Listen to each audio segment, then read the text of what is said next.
Алқиса Дауд алейхиссалам Алла тағала уа табарақаның мүбәрәк уахи насихаттарын бір сәт естен шығарып, 30 ұл барын ойлап астамшылық еткен соң, не болғанын білесіз. Берген Құдай алады екен, 30 ұлдың орнын сипап қалған ол пайғамбар тәубесіне келген соң, Алла тағала тағы да аян береді. Кештім құлыным, разымын райдан қайтқаныңа, ал енді арзу тілегіңді айта ғой. 30 ұлыңды қайырып берейін бе, әлде 30 ұлыңа татитын бір ұл берейін бе? Я Раббым, ықтияр өзіңде, бермесең де ризамын.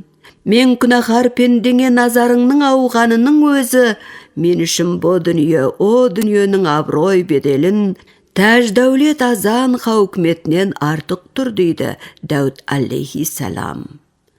Жылама Дауд деген уахи келеді Алла тағаладан. Күн артынан күн, жыл артынан жыл өтеді. Дәуіттің әйелі бір күні шекесі торсықтай ұл туады. Ұлдың атын Сүлеймен деп қояды. Жаратқан хақтың 30 ұлыңа татитын бір ұл берейін деген расқа айналады. Сүлеймен 10 мың қаламға патша боп шад-шадыман өмір сүреді. Әкесі Дәуд дүниеден армансыз өтті. Адамды шайтан азғырама, әлде шайтанды адам азғырама? Сүлеймен жасы келіп шау тартқан кезінде ай десе аузы, күн десе көзі бар жас әйел алған еді. Бір жылы ол қарайған қара орманы суға кеткендей қабағын ашпай қояды. Қазақ айтады, қатын қақарланса қазан қайнатады деп. Бірақ қатынның кесірі 40 есекке жүк болады дегенді айтқан да сол қазақ. Жас тоқалдың назы найзадай, өткінші өлімдей боп тиді елге. Не болды жаным деп сұрайды Сүлеймен. Сарайда тұрғым келеді дейді әйелі. Ол қандай сарай дейді Сүлеймен таң қалып. Таң қалатын жөні бар еді. Оның сарайындай сарай әлемде жоғы әмбеге аян. Ай бетіне ала шамдал орнатып, күн бетін күміс шілтермен торлатып, маңдайшасын ақ алтынмен ақтаған, қабырғасын қара маржанмен қаптаған, табанына таза мәрмәр төсетіп, күмбезіне күміс шауып қақтаған сарай еді ол. Бірақ жер артынан жік шығып, екі құлағы тік шығып, қақарға мініп қатын тұр, қайтыр екен қайран ер. Пәлем патша піл сүйегінен үй салдырды, пішту, түген патша қызыл ағаштан қиғызып, орда көтерді. Адырам, біз не істеуіміз керек? Әй, көзімнің нұры, көңілімнің жыры әз патшам, біз болсақ тек екеуміз демалатын ерекше үй салдырсақ ше? Мысалы, іші сыртын тек құстардың сүйегінен құрастырсақ, ғажап емес пе? Құстардың сүйегінен дейсің бе? Я, тек құстардың сүйегінен бірім. Құстардың сүйегінен. Алқиса Мәснави жыр одан әрі бұлай дейді. Сүлеймен бастамақ боп ұлы үстенді, айтқанын қатынының дұрыс көрді. Айтқанын дұрыс көрді қатынының, жеткені осы болды ақылының.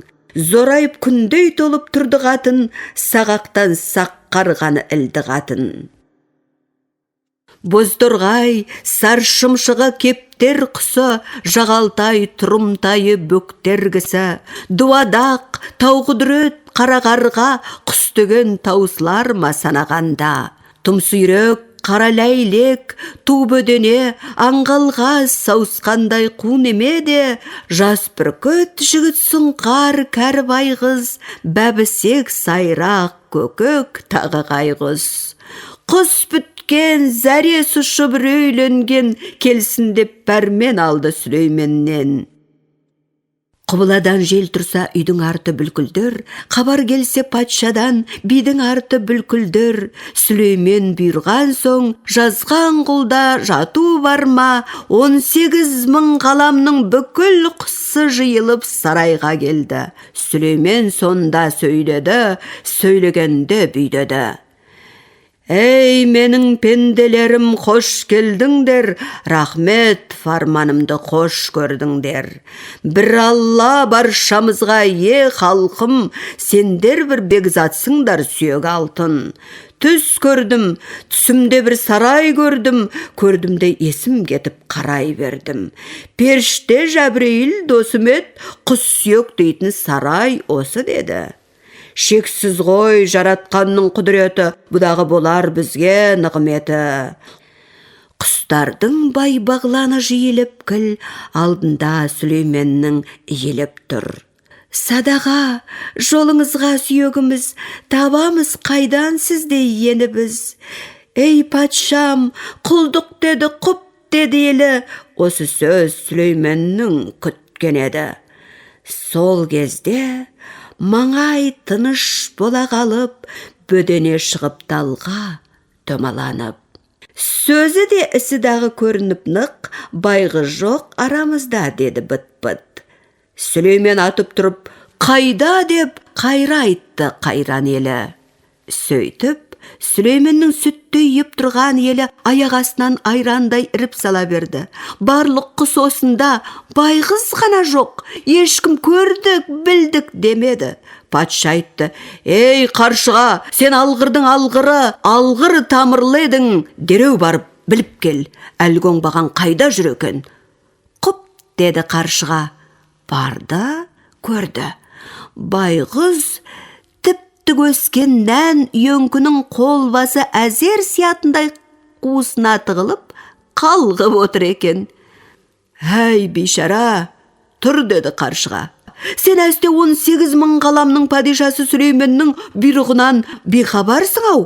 Хабарың болса көппен көрген ұлы той деп бармас педің дәргейіне. Әй қаршыға, деді байғұс, мазамдалмай аулақ жүр, мен үлкен ой үстіндемін. Ол қандай ой деп сұрады қаршыға. Мына жарық дүниеде әйел көп пе, еркек көп пе? Неше күннен бері осы сауалға жауап таппай дал боп отырғаным. Бәлкім сен білерсің, достым.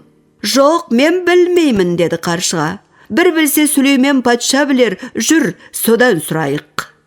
Мені қайда қашат дейсің? Патша шақырса барамын ғой.